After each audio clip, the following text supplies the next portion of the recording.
everyone, especially to Miss Shatika Johan.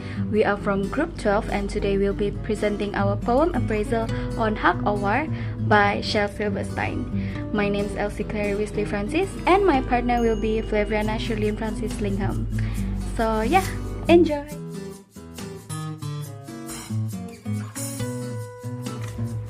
Hello, today my partner and I will be presenting our poem appraisal.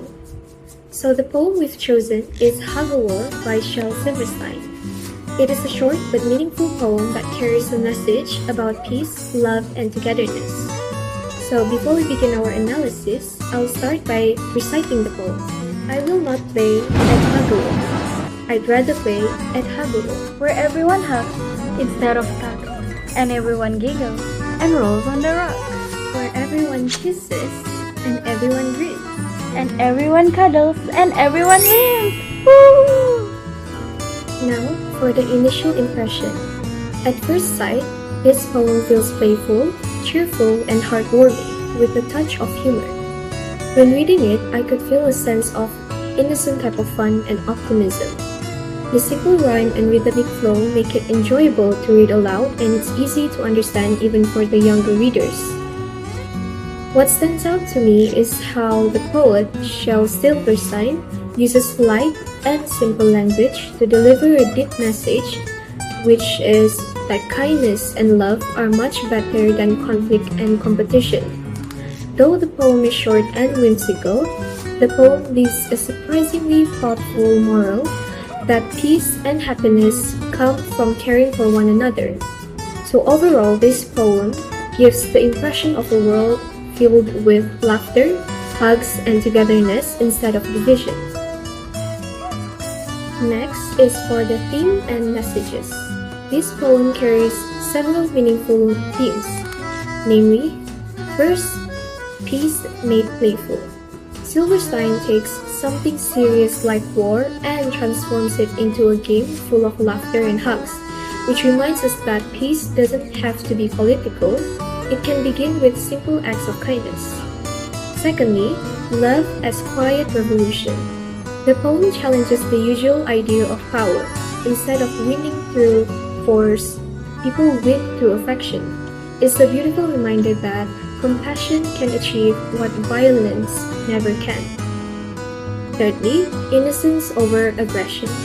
By using a childlike voice, Silverstein reminds us that children naturally understand fairness and care, while adults tend to complicate things with pride and anger. Another message is everyone belongs. The repetition of the word everyone makes the poem inclusive. It imagines a world where no one is left out. And finally, real victory is shared. The closing line, and everyone wins, it sums up the entire message that the best kind of victory is one where no one loses. Moving on to the structure and form of the poem. So this poem is a lyrical poem consisting of 10 short lines.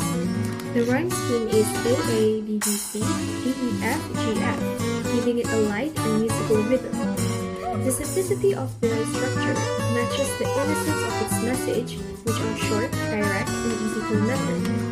Its consistent rhythm and repetition make it sound like a nursery rhyme, which reflects the poem's childlike tone and emphasizes its playful nature. Despite its simplicity, the structure cleverly reinforces the poem's message that love and joy can be found in the simplest forms. Now, for the language and imagery in Hug or War, Shel Silverstein keeps the tone light and playful. The short, cheerful lines sound almost like a song, which makes the poem fun to read even though the message behind it is deep.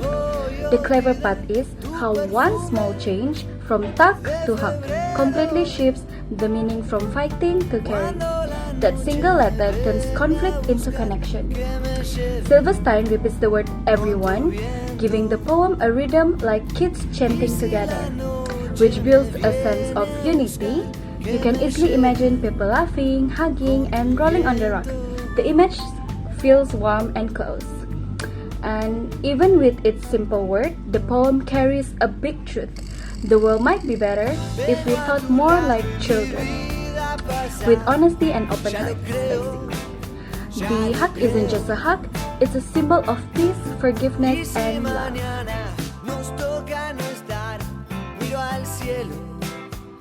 Now for our last part, interpretation. So let's start with the poet background first. Shel Silverstein, who lived from 1930 to 1999, was an American poet, cartoonist, and a songwriter known for blending humor, imagination, and honesty in his work.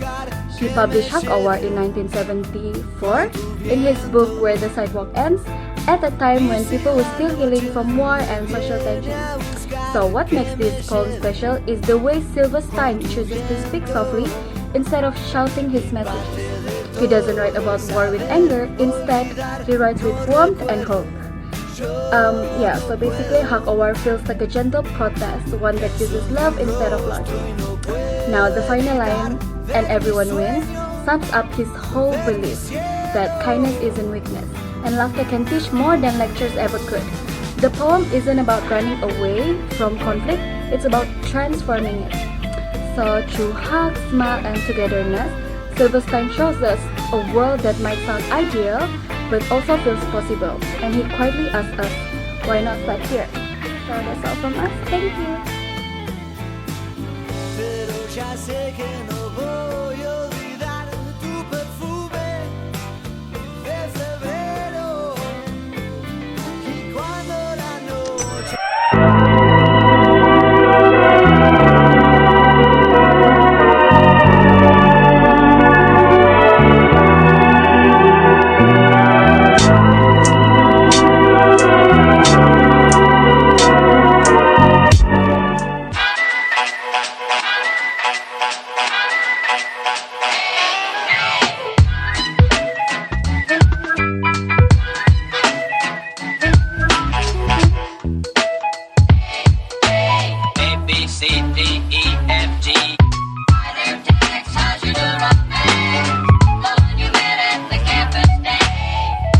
See her.